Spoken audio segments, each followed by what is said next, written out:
جناب پرنسپل صاحب، انتہائی قابل احترام اساتذہ کرام، وزیر سید صاحبان اور میرے پیارے طالب ساتھیوں، السلام علیکم۔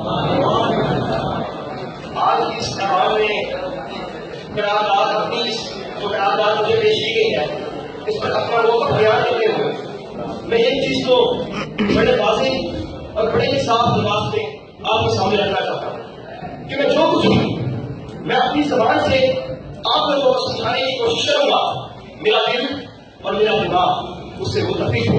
میرا دل اور میرا دماغ اگر مجھے اس کی اجازت دے گا تو میں ضرور اس کے مخالفت میں بات کروں گا، اگر واضح الفاظ میں واضح اور جوڑ ٹوک موقف میں آپ کی اس بات کو کہ ہم معاشی نہیں، ہم اخلاقی نہیں بلکہ معاشی بدحالی کا شکار ہے تو وہ سریح کرتا ہوں۔ اور کیوں نہ کروں؟ مجھے بتائیں، آپ نے دوسرے ملکوں کی مثالیں دی، آپ نے سری لنکا کی مثال دی، آپ نے دوسرے بڑے مثالیں دی ملکوں کی جنہوں نے بڑی تیزی سے اپنی معیشت میں ترقی کی، آپ نے مثالیں دی، لیکن مجھے ایک سوال کا جواب آپ دیجیے، مجھے بتائیے کہ کیا اس دنیا میں کوئی ایسا ملک ہے کہ جس کی معیشت کا دار و مدار محض ایک چیز پر نہیں بہت ساری چیزوں پر؟ اس دنیا میں ایک ملک ایسا ہے، توجہ کریں، میری بات میں توجہ کرنا ہے، اس دنیا میں ایک ملک ایسا بھی ہے کہ جس کی ساری معیشت کا دار و مدار اسی تجارت پر ہے۔ اس دنیا میں ایک ملک ایسا بھی ہے کہ جس کی ساری معیشت کا دار و مدار اس کے قدرتی مسائل میں ہے۔ اس دنیا میں ایک ملک ایسا بھی ہے کہ جس کی ساری معیشت کا دار و مدار اس کی صنعت پر ہے، لیکن یہ ہمارا پہلا دیش پاکستان ہی ہے کہ جس کی معیشت اپنے صنعت پر، تجارت پر، اپنے صنعت تجارت پر، اس کے علاوہ اپنی سونا ابلتی ہوئی زمین پر، اس کے علاوہ اپنے قدرتی وسائل سے مالا مال ہے۔ ہاں، کس حد تک میں آپ کی بات سے متفق کرتا ہوں کہ ہمیں جس حد تک جانا چاہیے تھا معاشی استحکام میں، معاشی ترقی میں، ہم وہ حاصل نہیں کر سکے، لیکن اس کی وجہ کیا ہے؟ آئے اب آپ کو میں بتاؤں اس کی وجہ کیا ہے۔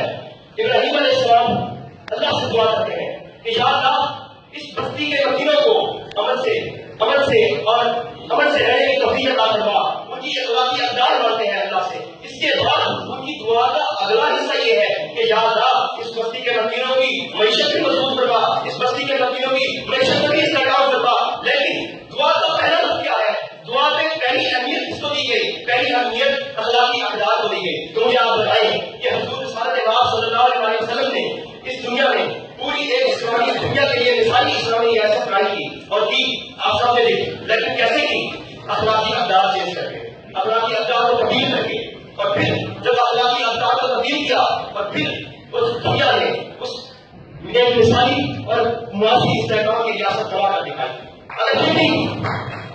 اگر آپ سوچتے ہیں کہ آپ حق پر ہیں، معاشی استحکام بھی ضروری ہے اور ہم معاشی بدحالی کا ہی شکار ہیں، ہم اخلاقی بدحالی کا شکار نہیں ہے، تو میرے ذرا آپ سے کچھ سوالات ہیں، ذرا اس سوالات کے جواب دیجیے۔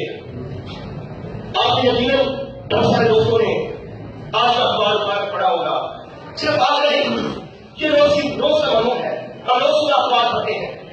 اخبار کے ہر صفحے پر وحشی بھیڑیوں اور درندوں کی مجرمانہ حرکتیں ہمارے سامنے ہیں۔ تو مجھے بتائیں کہ کیا ان کی ایسی کیا اخلاقی مدد کی معاشی مجبوری ہے کہ وہ اس کام پر ایسے کام کرنے پر مجبور ہوتے ہیں؟ مجھے بتائیں کہ کیا دارالعلوم سعودیہ یونیورسٹی کی طالبہ مجان سے زیادتی کرنے والے یونین کو سکے بیٹا اس کی ایک معاشی مجبوری تھی کہ وہ اس کام کو